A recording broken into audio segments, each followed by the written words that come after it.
पूरा भारत उथल पुथल के दौर से गुजर रहा था। चारों ओर अनिश्चितता, भय और पलायन का माहौल था। लोग अपने घर बार छोड़कर नई सीमाओं की ओर जा रहे थे। रात होते ही गांवों और कस्बों पर सन्नाटा उतर आता था। सीमा के पास बसे एक छोटे से गांव शोरपुर के बाहर एक विशाल हवेली खड़ी थी। लोग उसे काली हवेली कहते थे। जो भी सूर्यास्त के बाद उस हवेली में गया वो कभी लौट कर नहीं आया। गांव के चौपाल पर कुछ लोग बैठे थे कि तभी मिट्टी से सना एक युवक वहां पहुंचा। उसका नाम था अर्जुन। उसके कंधे पर एक बैग और हाथ में पुराने चमड़े का बक्सा था। बेटा, तुम कौन हो? जी, मैं अर्जुन हूं, दिल्ली से आया हूं। यहाँ किसके पास आए हो? अर्जुन ने जेब से एक पीला पड़ा कागज निकाला। मेरे दादाजी ने मरने से पहले ये पता दिया था। कहा था कि शोरपुर की काली हवेली में हमारा कुछ सामान छिपा है, उसे लेकर लौट आना। उस हवेली का नाम फिर कभी मत लेना। क्या तुम्हारे दादा का नाम? जी, नत्ता सिंह। ये नहीं हो सकता, असंभव। क्या हुआ? नत्ता सिंह तो 1947 की उस रात हवेली के अंदर आज तक किसी ने भी नहीं जाना। गांव की सबसे वृद्ध महिला अर्जुन के सामने आकर खड़ी हुई। बेटा, यदि जाना ही है तो मेरी एक बात याद रखना। हवेली में यदि कोई तुम्हारा नाम लेकर पुकारे तो पीछे मत मुड़ना। यदि किसी कमरे से रोने की आवाज आए तो दरवाजा मत खोलना। और यदि वहाँ तुम्हें अपना ही दूसरा रूप दिखाई दे तो उससे कभी बात मत करना। अर्जुन लालटेन लेकर हवेली के विशाल लोहे के फाटक तक पहुंचा। फाटक अपने आप खुल गया। अर्जुन चौंका और अंदर चला गया। जैसे उसने पीछे देखा, फाटक अपने आप बंद हो चुका था। अचानक किसी के घुंघरू की आवाज आई। अर्जुन ने लालटेन ऊपर उठाई। उसे कोई दिखाई नहीं दिया। हवेली के अंदर वर्षों पुरानी धूल जमी हुई थी। एक चित्र के सामने पहुंचकर अर्जुन ठिठक गया। चित्र में एक परिवार खड़ा था। चित्र में एक युवक बिल्कुल उसी जैसा दिख रहा था। ये कैसे संभव है? चित्र के नीचे वर्ष लिखा था 1947। तभी चित्र में बने युवक की आंखें धीरे। चित्र में बना युवक मुस्कुराया। लालटेन अर्जुन के हाथ से गिरते गिरते बची। किसी ने पुकारा, अर्जुन। उसने चौंक कर देखा। अर्जुन, इधर आओ। उसे वृद्ध महिला की बात याद आई। पीछे मत मुड़ना। अर्जुन आगे बढ़ने लगा।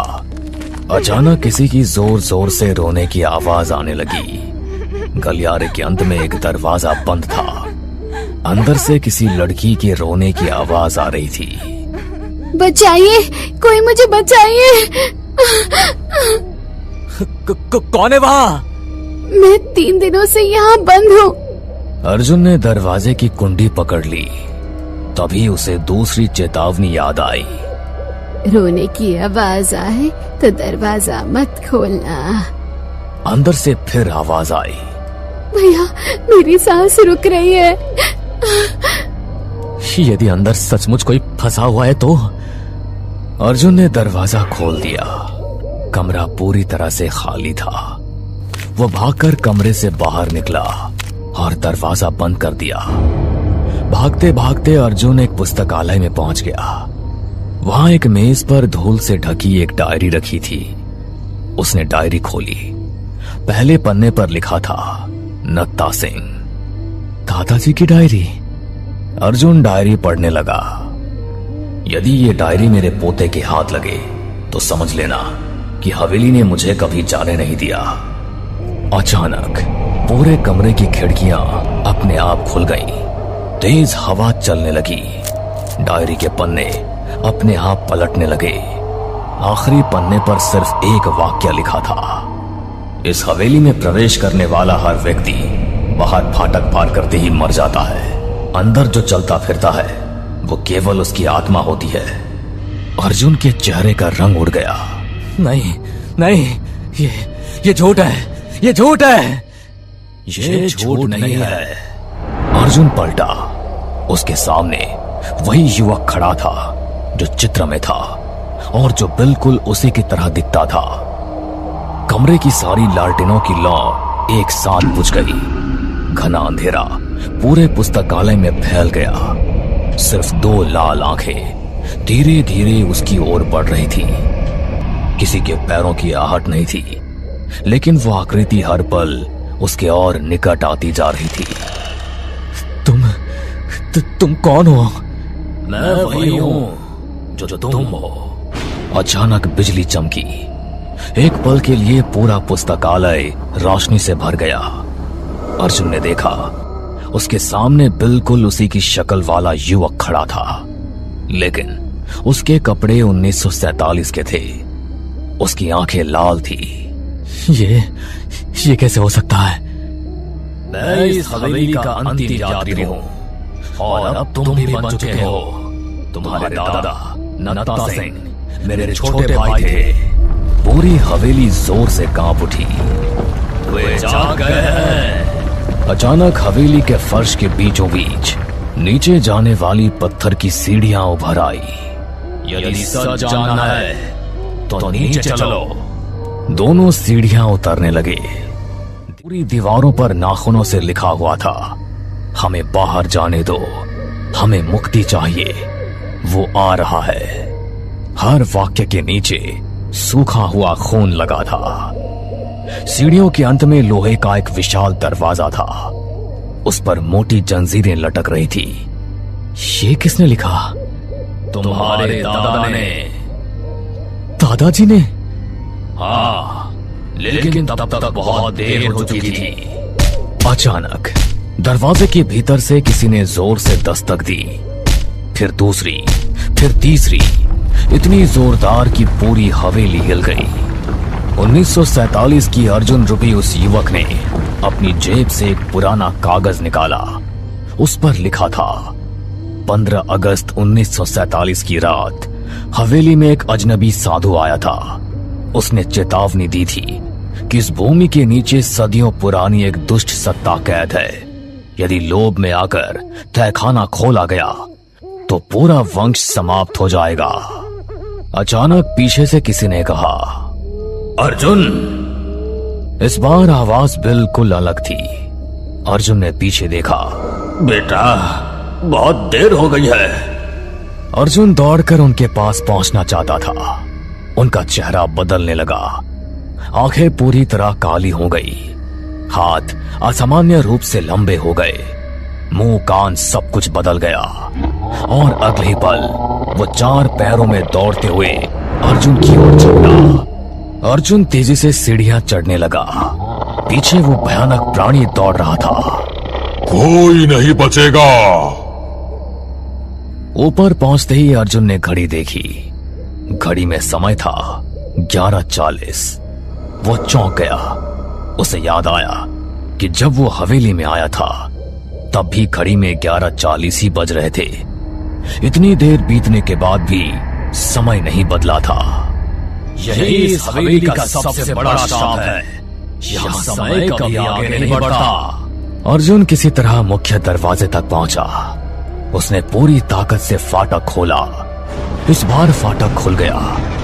वो बाहर भागा, लेकिन बाहर का दृश्य देख गायब था। जहां गांव होना चाहिए था वहां केवल जले हुए खंडहर थे और जमीन पर बिखरी हुई राख। दूर एक टूटा हुआ पत्थर दिखाई दिया। अर्जुन उसके पास गया। उस पर लिखा था शोरपुर। नीचे तारीख खुदी थी 1947। नहीं, ये जरूर कोई सपना है। तभी पीछे से वही युवक बोला, ये सपना नहीं, ये वही रात है जो कभी समाप्त नहीं हुई। हम सब उस रात मर चुके थे, लेकिन हमारी आत्माएं अभी भी उसी रात में कैद है। अचानक हवेली के सबसे ऊपरी गुंबद पर लंबी काली आकृति खड़ी थी, जो बिना पलक झपकाए अर्जुन को देख रही थी। और उसने पहली बार अपना नाम बताया। मैं काल, और इस हवेली से कोई आत्मा कभी मुक्त नहीं हुई। वो एक ही छलांग में नीचे कूद पड़ा। धरती हिल उठी। उसका चेहरा इंसान जैसा नहीं था। आंखें पूरी तरह काली थी। चेहरे पर दरारें थी जिनसे धुएं जैसी काली लपटें निकल रही थी। आज ये श्राप समाप्त होगा। तुम पिछले 69 वर्षों से यही कहते आए हो। अर्जुन चौंक गया। हाँ, तुम्हारी दुनिया में 69 वर्ष बीत चुके हैं, लेकिन इस हवेली के भीतर अभी भी वही रात है। 15 अगस्त 1947 की रात। अचानक हवा में सफेद प्रकाश फैला। इस बार सचमुच अर्जुन के दादा नत्ता सिंह थे। अर्जुन बेटा, मेरी आत्मा बस कुछ ही क्षणों के लिए मुक्त हुई है। समय बहुत कम है बेटा, मेरी बात ध्यान से सुनो। जब देश स्वतंत्र हुआ उसी रात इस हवेली के मालिकों को पता चला कि तहखाने में अपार धन छिपा है। एक साधु ने उन्हें चेतावनी दी कि वह धन नहीं, एक प्राचीन दुष्ट शक्ति कैद है, लेकिन लालच ने सबको अंधा कर दिया था। दरवाजा खोला गया और काल मुक्त हो गया। जैसे ये काल शब्द निकला, काल की आंखें चमक उठी। बेटा, काल ने पूरे गांव को मारने की कोशिश की, तब उसी साधु ने अपनी अंतिम शक्ति से उसे फिर से कैद कर दिया। पर दादाजी, फिर ये श्राप कैसे रह गया? क्योंकि उसे कैद करने की कीमत देनी पड़ी। हमारे पूरे परिवार की आत्माएं उसी हवेली से बांध दी गई। अचानक अर्जुन जैसा दिखने वाला युवक मुस्कुराने लगा। उसकी मुस्कान धीरे धीरे भयावह होती चली गई। अर्जुन बेटा, उससे दूर हटो। लेकिन काफी देर हो चुकी थी। युवक की त्वचा फटने लगी थी। चेहरे की परतें गिरने लगी थी। कुछ ही क्षणों में उसके भीतर से काले धुएं का एक विशाल शरीर निकल आया। ये कौन है? काल जोर जोर से हंसने लगा। यही तो मेरा सबसे प्रिय खेल है। मैं कभी किसी एक रूप में नहीं रहता। अर्जुन को अचानक समझ आया, वो युवक जिसने शुरुआत से उसका साथ दिया असल में काल ही था। अचानक हवेली की एक टूटी खिड़की से प्रकाश निकला। वहां एक जंजीरों में जकड़ा हुआ युवक दिखाई दिया।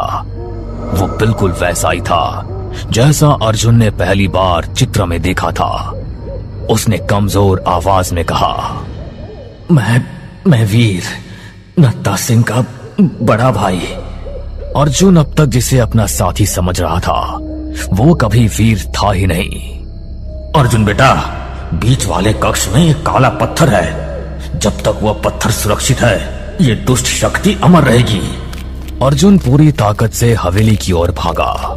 पीछे काल उसकी ओर बढ़ रहा था। चारों ओर से भटकती आत्माएं निकल आईं। वे अर्जुन को जंजीरें तोड़ दी। उसने उन आत्माओं को पीछे धकेला। अर्जुन मुख्य कक्ष में पहुंचा। बीचों बीच काला पत्थर था। उसके भीतर लाल रोशनी धड़क रही थी, मानो कि वो जीवित हो।